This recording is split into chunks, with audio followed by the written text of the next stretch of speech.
Hello friends, welcome back to my channel chemistry by Shivani. आज हम नया टॉपिक स्टार्ट करेंगे जो नीट के लिए अच्छा टॉपिक है। इसमें से भी वन या टू क्वेश्चंस जो है आ जाते हैं। ठीक है, तो हमारा नया टॉपिक जो है ये है molecular orbital theory.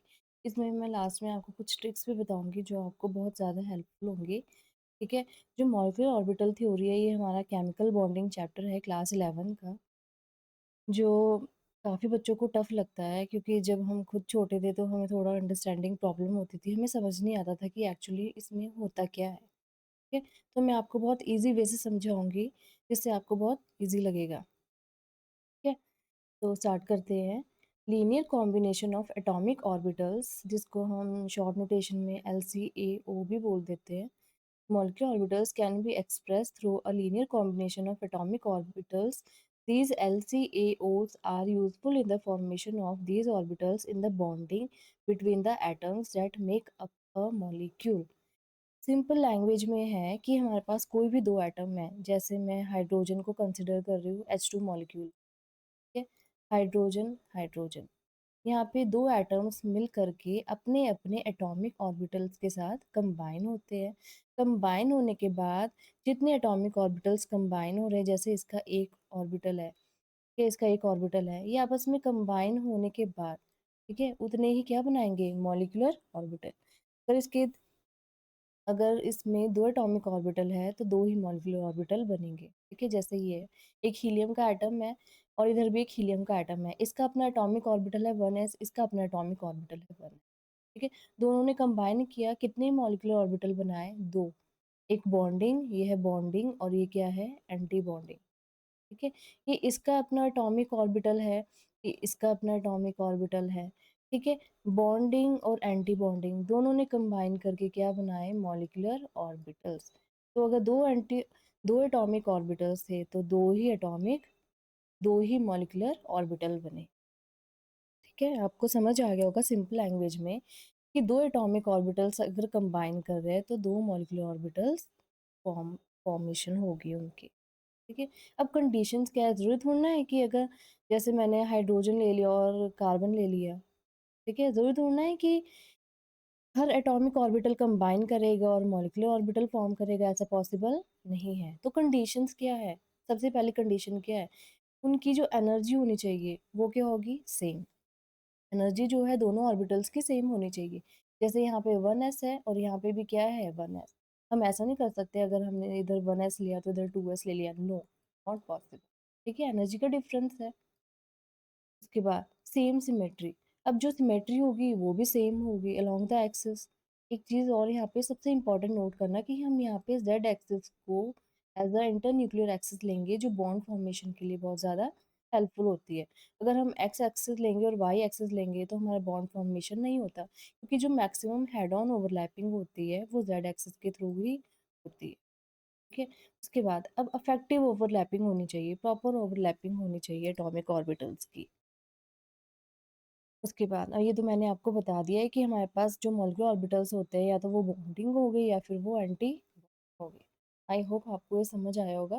Next proceed करते हैं। उसके बाद अब फीचर्स क्या क्या है। फीचर्स मैंने आपको शॉर्ट में एक्सप्लेन कर दिया अभी पीछे ही, कि atomic orbitals overlap to form new orbitals called molecular orbitals.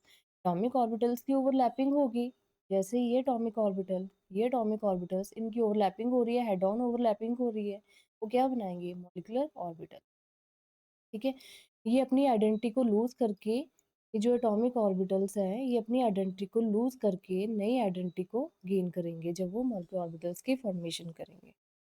ठीक है, फिर electrons in the molecule are filled in new energy state similar to the electrons in an atom being filled in an energy state called atomic orbital. जब atomic orbitals में हम electrons की filling करते हैं तो एटॉमिक ऑर्बिटल्स के साथ साथ हमारे जो मॉलिक्यूलर ऑर्बिटल्स हैं इनमें भी हम इलेक्ट्रॉन की सेम फिलिंग करेंगे। उसके बाद प्रोबेबिलिटी है, अब probability of finding electron distribution in molecule is maximum in bonding orbital. ठीक है, इलेक्ट्रॉन की फाइंडिंग प्रोबेबिलिटी जो है सबसे ज़्यादा मैक्सिमम बॉन्डिंग ऑर्बिटल में होती है, rather than anti bonding orbital. ठीक है, अब वही सेम एग्ज़ाम्पल है कि हम 1s को कंबाइन 1s के साथ ही कर सकते हैं, 2s के साथ नहीं कर सकते, ठीक है? फिर जो शेप है मॉलिक्यूलर ऑर्बिटल्स की वो डिपेंड करती है कि उनके एटॉमिक ऑर्बिटल्स जो है वो आपस में कैसे कंबाइन कर रहे हैं। फिर नेक्स्ट, अब हम इलेक्ट्रॉन की फिलिंग करेंगे ऑर्बिटल्स में। हमें तो समझ आ गया है कि एटॉमिक ऑर्बिटल कंबाइन हो रहे हैं, मॉलिक्यूलर ऑर्बिटल्स बन रहे हैं। अब हम उसमें इलेक्ट्रॉन्स की हमें फिलिंग कैसे करनी है, ठीक है? अब electron according to the Aufbau principle, Aufbau principle ये हम स्ट्रक्चर ऑफ एटम में पढ़ते हैं, ठीक है? इसमें हम पूरी डिटेल के साथ पढ़ते हैं। तो आउ-बाउ प्रिंसिपल में क्या होता है, सबसे पहले अगर इलेक्ट्रॉन आएगा तो कौन से ऑर्बिटल में आएगा, 1s। 1s के बाद वो कहाँ जाएगा, 2s में। 2s के बाद वो कहाँ आएगा, 3s में, सॉरी 2p में। 2p के बाद वो 3s में जाएगा। 3s के बाद वो 3p में जाएगा, 3p में जाने के बाद वो 4s में आएगा। ये सीक्वेंस है, ऑर्डर है, इसके अकॉर्डिंग ही हम इलेक्ट्रॉन्स की फिलिंग करते हैं। उसके बाद अब पॉली एक्सक्लूजन प्रिंसिपल।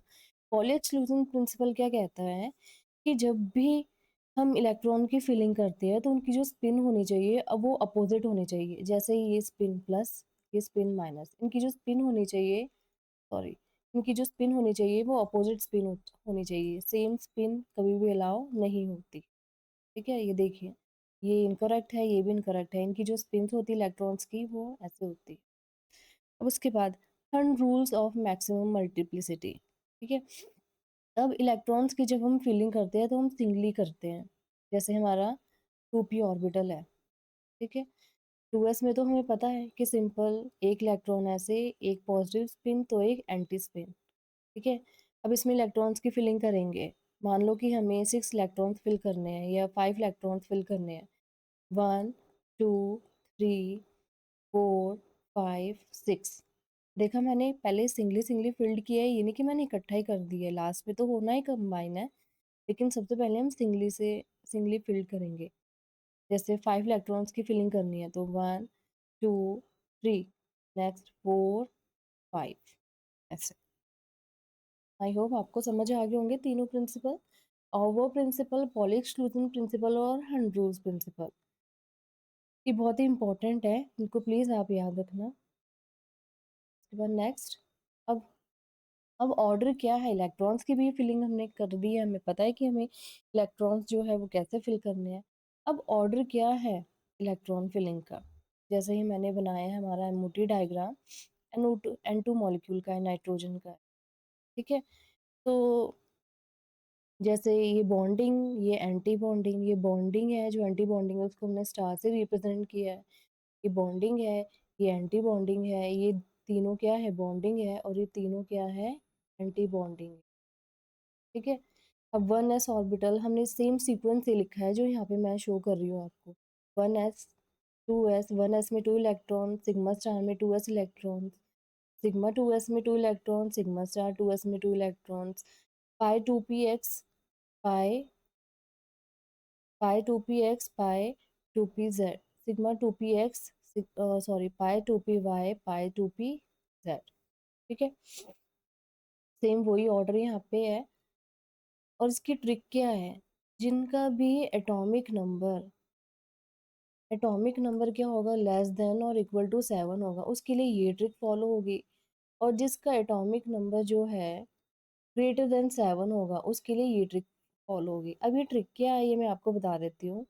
ये देखिए, ये क्या है, 2 ऑर्बिटल्स है पाई के, ये एक ऑर्बिटल है सिग्मा का। ये 2 ऑर्बिटल्स है पाई के, ये एक ऑर्बिटल है सिग्मा का। समझ आया आपको? 2 1 2 1, ठीक है?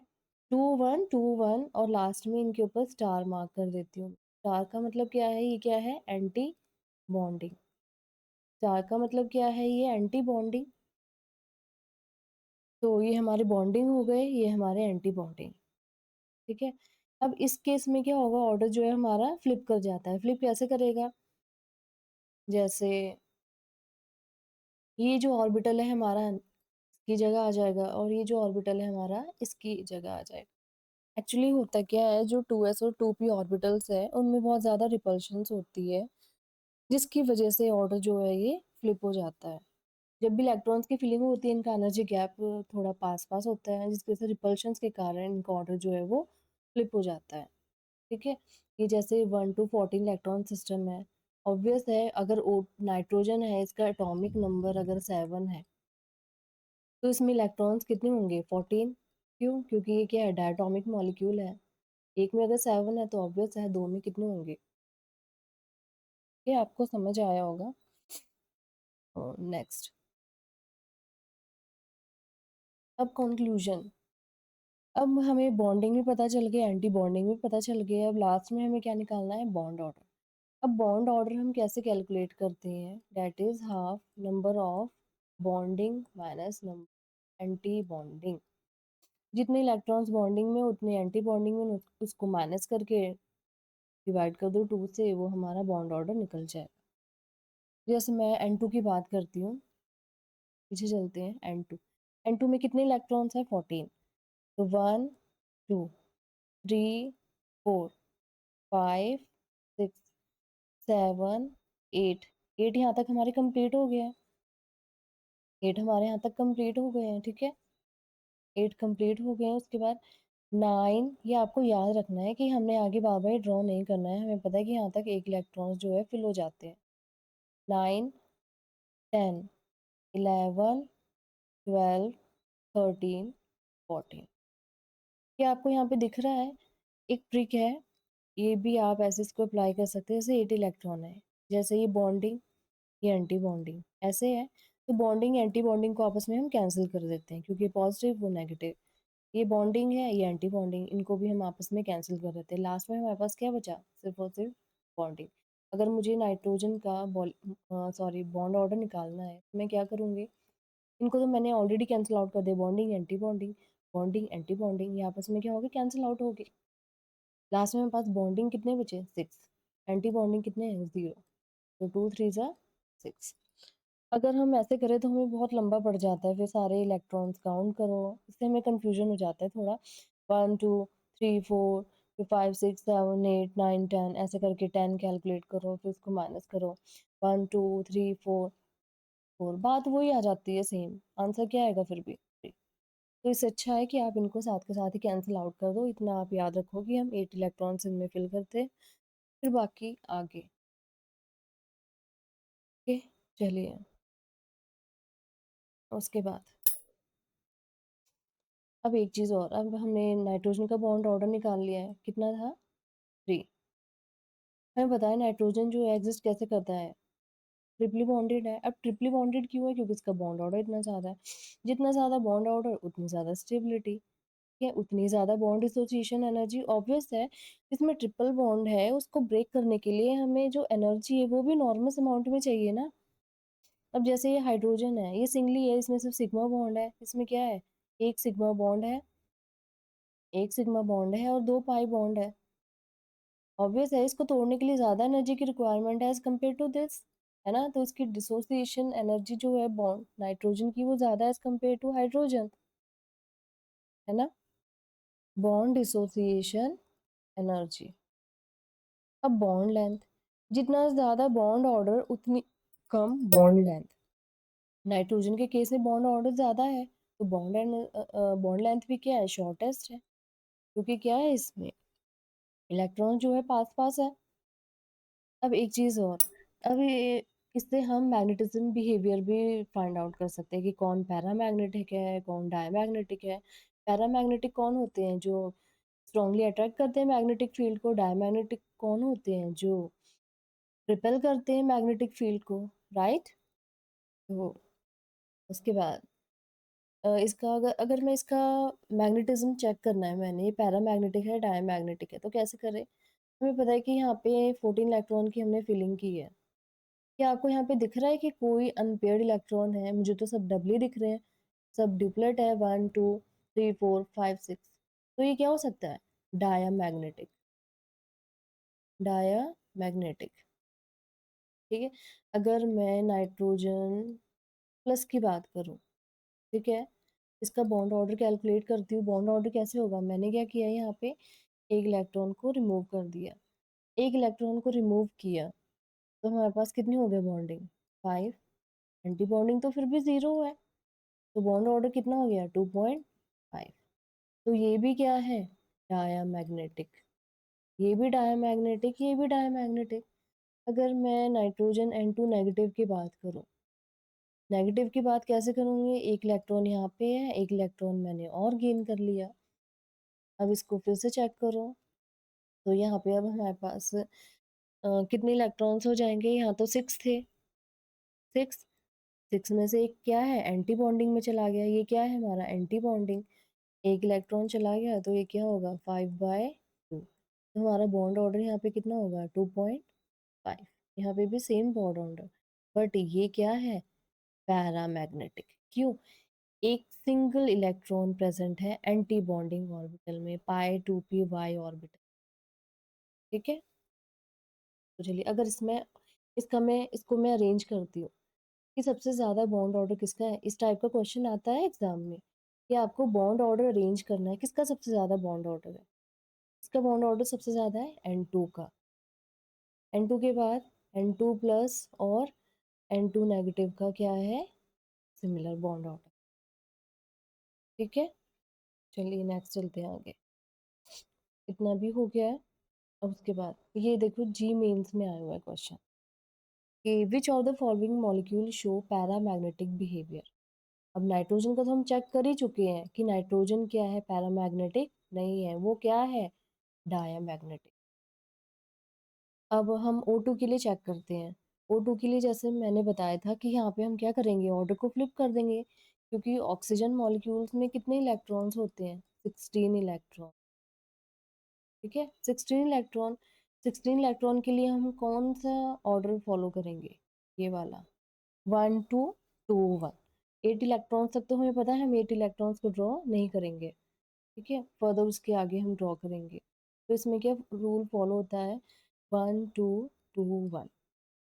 1 सिग्मा 2p x और पाई 2p y, पाई 2p z। यहाँ पे भी सेम, मैं एंटी बॉन्डिंग बना देती हूँ। पाई स्टार 2p y और पाई स्टार 2p z के बाद सिग्मा स्टार 2p z। ठीक है, तो ऑक्सीजन में कितने इलेक्ट्रॉन्स होते हैं? 8 तो हम नीचे फिल कर ही चुके थे, 8 इलेक्ट्रॉन्स हम नीचे फिल कर चुके थे। अब 8 के बाद चलते हैं आगे। 9 10, ये मैं दूसरे से रिप्रेजेंट कर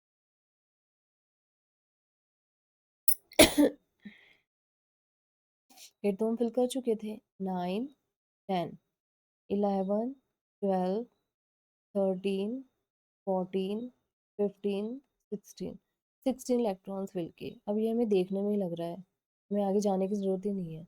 ये क्या है? पैरामैग्नेटिक। ठीक है, अब Cl2 को चेक कर लो। Cl2 में इलेक्ट्रॉन अच्छा, Cl2 और F2 है, ये दो है। इनमें क्या है? पीरियड्स का फर्क है। कैसे?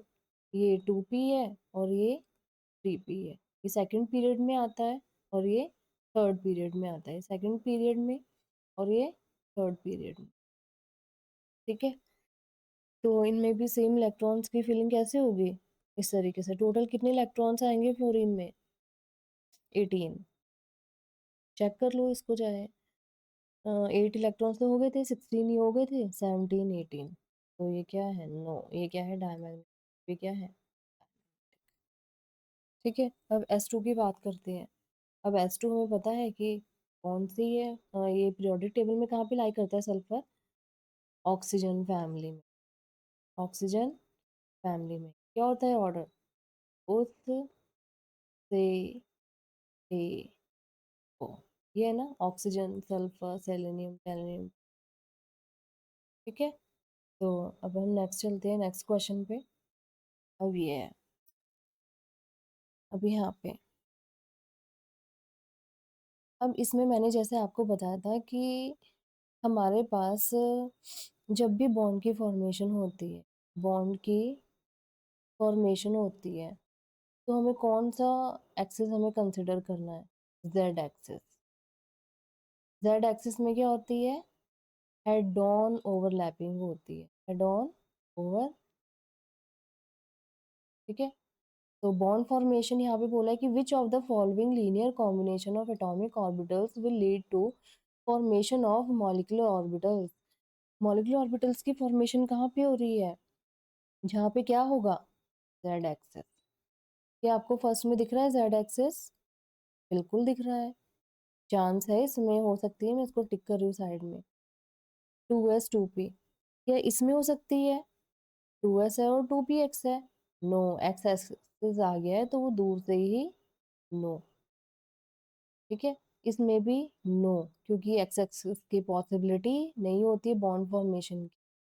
इनमें हेड ऑन ओवरलैपिंग जो है इजिली नहीं होती। उसके बाद 3dxy 3dx² minus Y square, इनमें भी ओवरलैपिंग पॉसिबल नहीं है।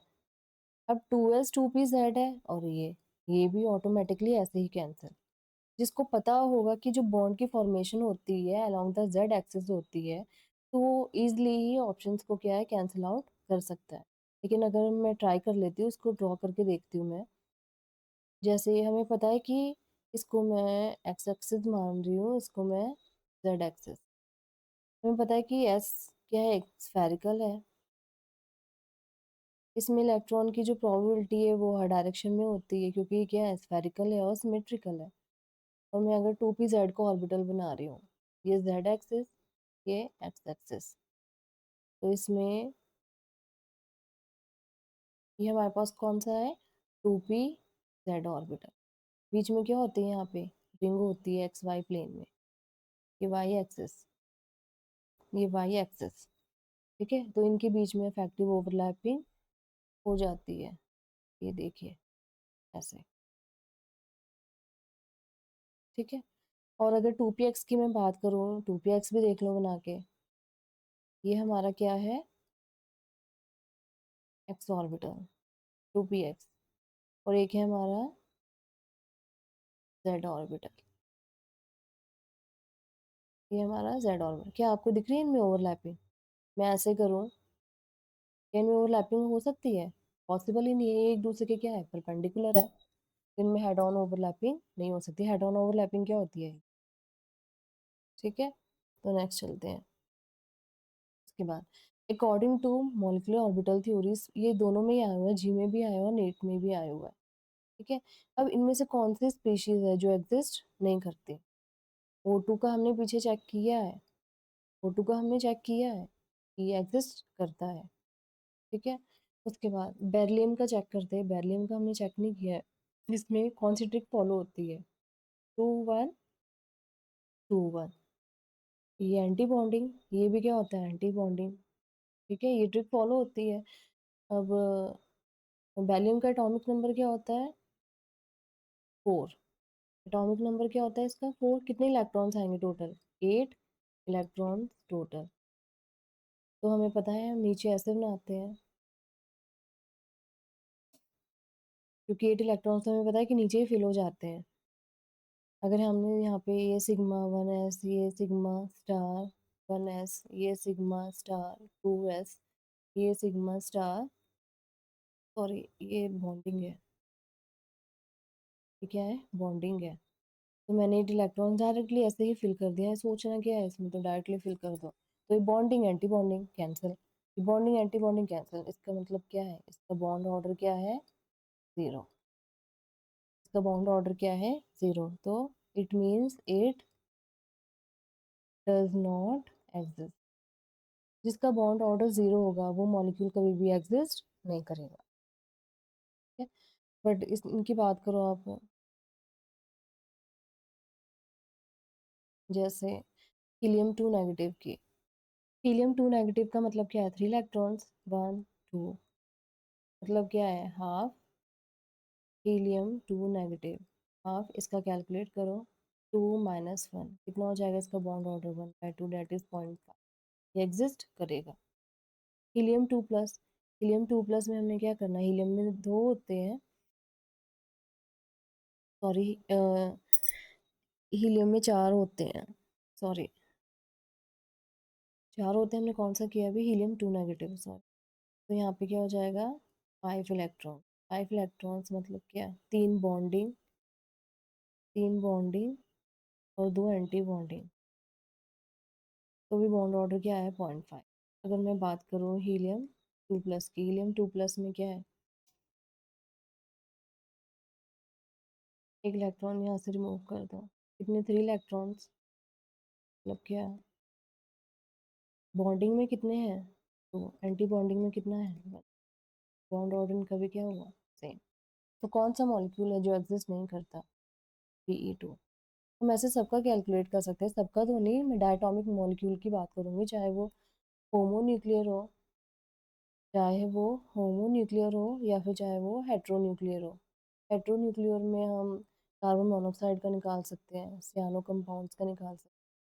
होमोन्यूक्लियर में तो हम H2 हो गया, F2 हो गया, N2 हो गया, O2 हो गया, जिसका भी हम चाहे वो निकाल सकते हैं।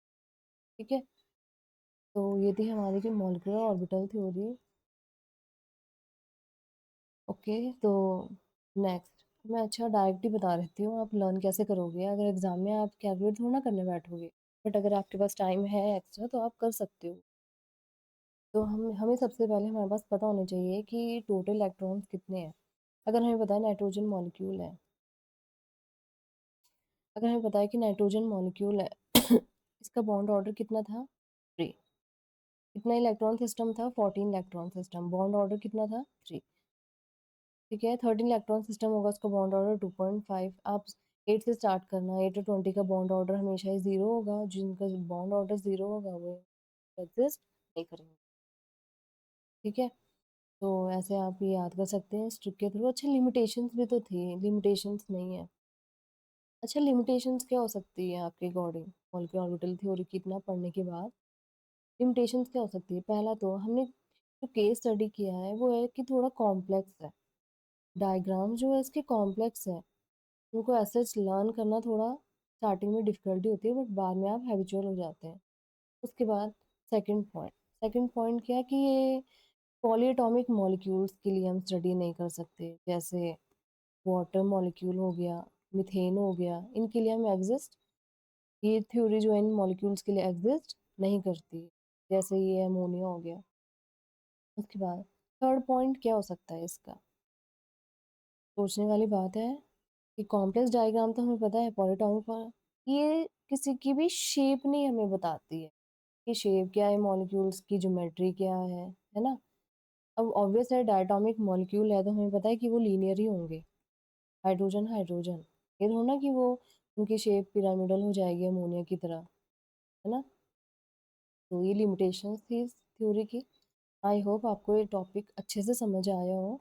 अगर आपको कोई डाउट हो तो प्लीज़ कमेंट सेक्शन में रिप्लाई करना, और please like share and subscribe my channel. Thank you.